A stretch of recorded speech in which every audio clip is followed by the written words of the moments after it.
it is very difficult to destroy an idea, right? An ideology. And the main ideology of Hamas is to bring to the total destruction of Israel. Welcome to the Gist on Stat News Global. I'm Ramananda Sengupta.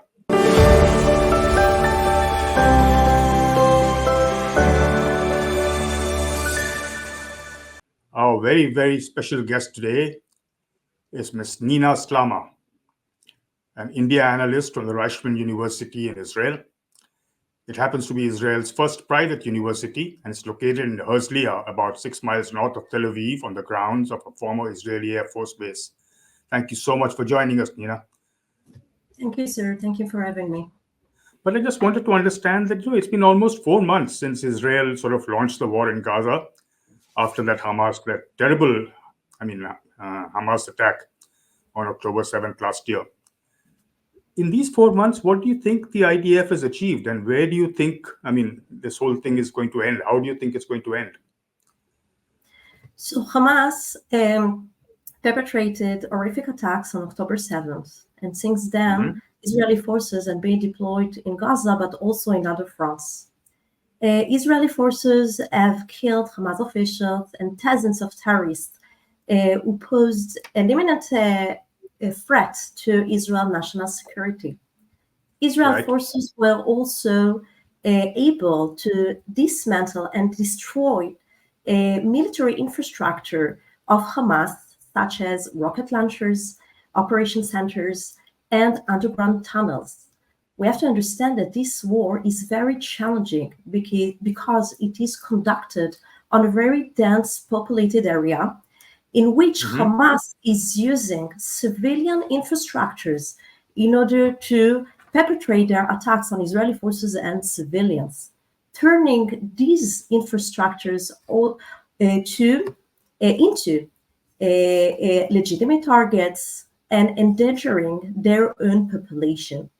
Now, Israeli forces were also able to weaken the brigades of Hamas and brought about 18 out of 24 brigades. And there is much more work to do. Currently, Israeli forces are deployed in Khan Yunis and in other cities of Gaza and are heading in the future to Rafah in order to dismantle the lasting brigades.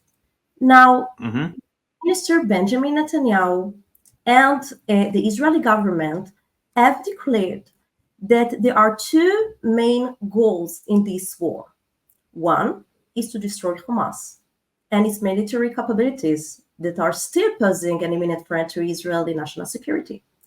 The second one is to bring to the release of all hostages that were forcefully and brutally kidnapped from Israeli territories to the Gaza Strip.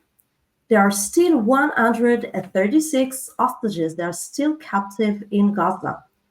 Some of them, about 30 of them, are already dead, whether they were killed during the October 7th attacks or killed during their captivity. And there is much concern about the health and mental health and physical health of the remaining hostages that are still alive. Now, yes. Sorry, go ahead. Finish. Yes. So for now, it is very difficult to foresee when exactly this war will end. Because as I said, Israeli forces are deployed in different fronts, not only in Gaza, but also in the border with Lebanon, in the border of Syria. There are also threats coming from the Houthis of Yemen. And Hamas is part of a larger axis of terror, which includes state and non-state actors, such as Hezbollah in Lebanon, Shiite militias in Syria, the Houthis in Yemen, and Iran. So just to understand the complexity of this war and many challenges and uncertainties that are ahead. Now, many countries in the world are concerned that this war could spill over into a regional conflict in West Asia. And this is why they are doing everything in their power in order to restore the stability and the security in the region. before it will get worse. While I can understand the second part because that is easily quantifiable, that so many hostages have to be released. How do you certify that with the Hamas? That's a subjective thing, right? You won't know till. I mean, just saying that I've managed to erase the Hamas from the face of the earth would be wrong because they could be all over the place. There could be another uprising from them. How do you certify that the Hamas is no longer, a threat? When their military capabilities are destroyed, we know that and the security and the stability is restored. We can say that this threat and this objective was achieved. Now, it is very difficult to destroy an idea, right? An ideology. And the main ideology of Hamas is to bring to the total destruction of Israel. They are declaring That's right. it. And they are also, it is also written in the charter. And the idea will be maybe difficult to destroy, but we have to make sure that their military capabilities are destroyed and they cannot pose other threats, additional threats to the national security of Israel and its citizens. I see. Let's come to India for a thing. India initially, when this whole thing started, India was very, very gung ho about saying that Israel has the right to self-defense. It very supportive of Israel's actions. But over the last few months, I think it has started toning down its sort of support. I wouldn't say toning down the support, but generally saying that it's time for peace. And so is that sort of reflecting in what's happening on the ground? I mean, does the Israeli government take notice of India's sort of requests? So we have to understand that India has a unique foreign policy. It has a multi-aligned approach. It means that India can have relations with countries that might have a certain level of hostility between them or conflicting interests. And what is interesting is that it allows India to have a more flexible policy when it comes to regional and international considerations. India can have good relations with the US and also with Russia, with Iran, and with the Saudi Arabia, with Israel, and with the Palestinian Authority. We saw that in the beginning of the war, Prime Minister Narendra Modi unequivocally supported Israel and condemned the attacks because there were terrorist attacks that were perpetrated against Israel. And the visuals were horrific, and the scale of violence was very horrific. But on the same but India also reiterated its support to the Palestinian cause and sent humanitarian aid. Now, you have to understand that India and Israel share strategic relations, that both countries are collaborating on a wide range of sectors, including security, defense, but also agriculture, water management, cybersecurity, space, and so on.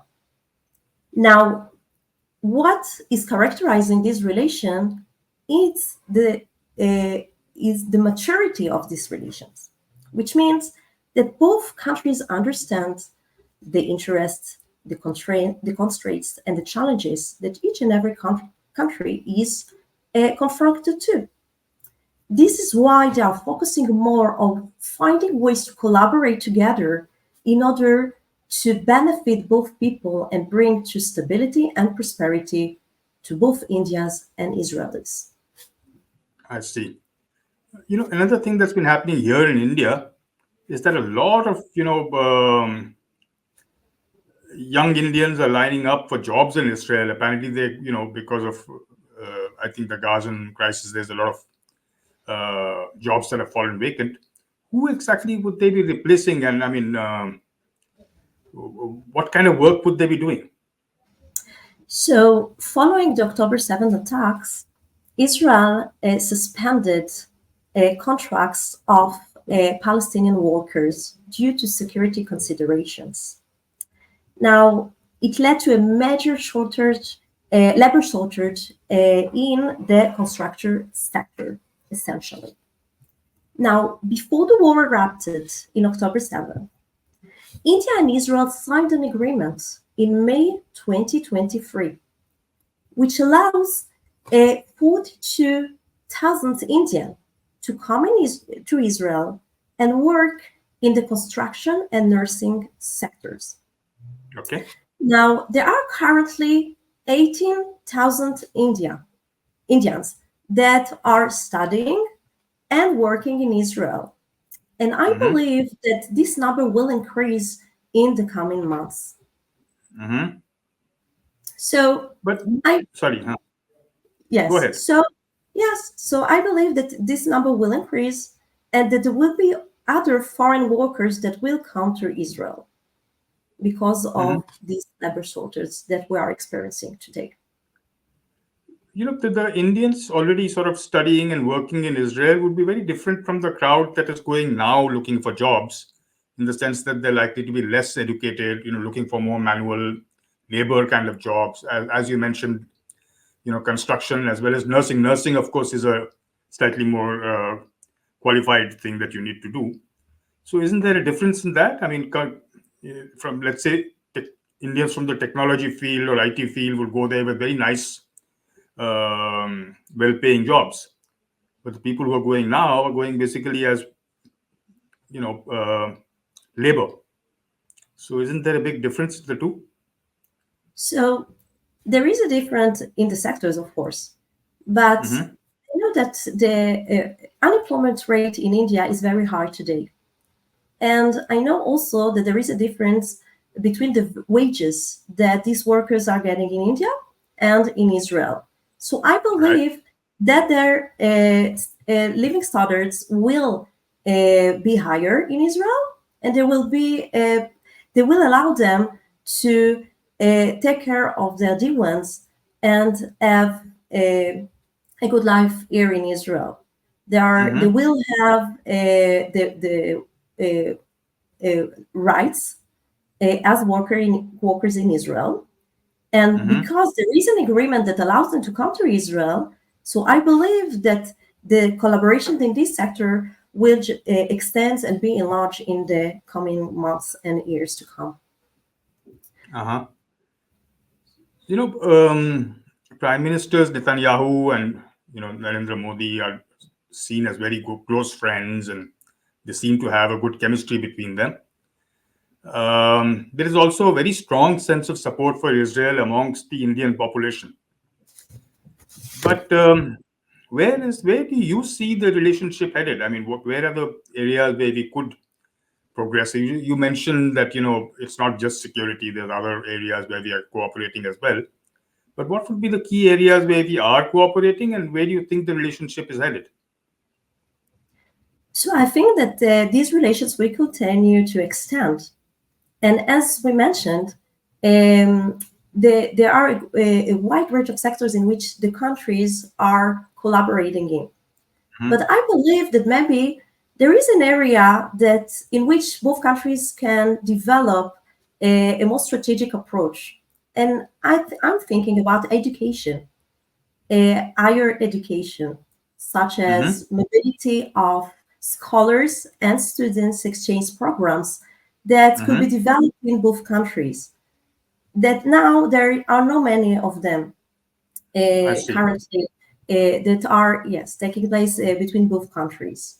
So I Hmm. believe that if Israeli and Indian universities can come together and develop exchange programs of scholars, faculties, and students, I believe that also this sector can benefit both countries and could Hmm. bring to a mutual development. Hmm. Yes. Coming back to these laborers that are now going to Israel, we have these sort of selection camps where they're all selected, and after which they are all sent to Israel. I think the primary challenge they will face, apart from of course the culture shock, is language. How do you think Israel will deal with that? Because they're going to go there without knowing Israeli or Hebrew or whatever the local dialects. how do you think they will cope? Is there going to be a training session in the language, or is there? I mean, will you have people who can speak? Because in India, the people who are going will be speaking several different languages from different states. So it'll be very difficult for somebody in Israel to actually know all the languages. How do you think that problem can be resolved? It's a very interesting and good question. And I believe that the India Embassy in Israel will be able to address this challenge. And as I Mm-hmm. mentioned earlier, there are already 18,000 Indians that are here in Israel, residing in Israel. And I think Mm-hmm. that maybe they can be of great help in this issue. I believe also that Israelis will be able to bring some people who could be translators and interlocutors between the workers and Israeli authorities, and to address this challenge in this way. Mm-hmm. Because that is the usual challenge for people who go to a different country where the language is different. After that comes the cultural part of it, and other issues that they might face. So you're saying the Indian embassy should take care of that. I believe that the Indian embassy, together with Israeli authorities, will be able to do it. And Same. what is interesting about Israel is that it is a welcoming country of many immigrants, Jewish immigrants coming from all over the world. Mm-hmm. For instance, I am a French national. I came to Israel about several years ago, and Right. the country has the ability to welcome and to absorb people coming from different countries. And maybe this thing can help also the Indian workers to to be able to accommodate to the culture and the the language here in Israel. Mm-hmm. Um, So, yes, I know we are running short of time, but let me ask you a last question. Globally, when I mentioned that that support from India seems to be sort of I wouldn't say diluting, but changing from absolute support for Israel to saying that let give peace a chance. Even the Americans are saying something similar, and recently they embargoed or sanctioned some settlers in the West Bank. How does the American relationship pan out into this? Because you know, I think officially they're saying that we want an end to this, but unofficially they're saying finish off the Hamas because that's a terrorist outfit which has repercussions across the world, not just Israel. Would that be a correct assessment? so as we said earlier, this war is very complex.